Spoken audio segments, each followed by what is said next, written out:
ni pi ni apple ni nga tu nia ding mak alian som leguk anew khat pan yat singlam te tunga ki khai lung Nazareth khwami Jesu azong na hiu hi ama thoki khin zo hi hitaka omlo hi mak alian som leguk anew gu thoki wang let na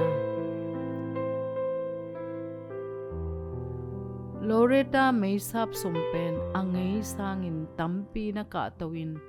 dola zakhat ki khai hi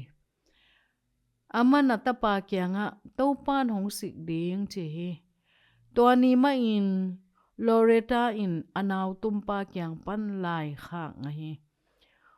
Loretta thanong piak det kalungdam na email na inve kong kha khatom chi hi tuani takin a email a dola zakhat khak na lai om tak pi hi na lamdang ilo mo pol khara ding a hi lo hangin Loretta a ding in akitwa kha thu pen lamdang ma mahi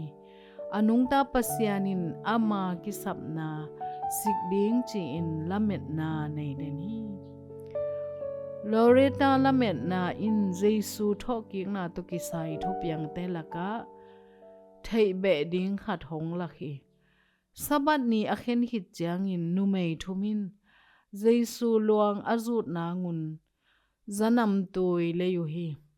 ahi zong in ni so hunin han huk apai na wa numei te lung sim sunga om pen na lamdang hilowin boy na khat hi zo hi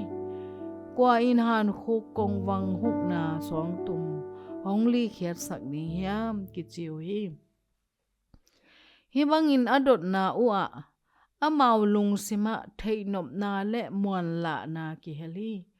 atak takin Mary Magdalene le numei te pen Jesu to khwal zin khomin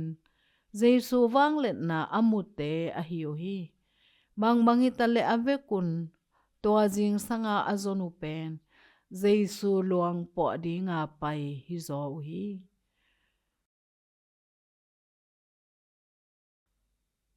to kim lai ama thoki khin zo hi hitaka omlo hi kichi hi to tang ko na ina nung ta Jesu kyang pana ilamet thei thu te a hi ama na lamdang ama thoki wang let na hong thei tel saki ama nung ta hi li khiat ding agik ma swang tum te imai ngat chiangin eite to ama ongom khomin hongu ding hi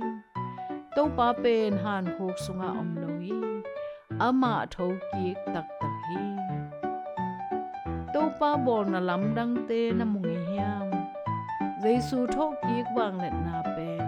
nanga ding bang khiat na ne hiam Jesu nang nanung ta hi nang ma thoki wang let na ka kisam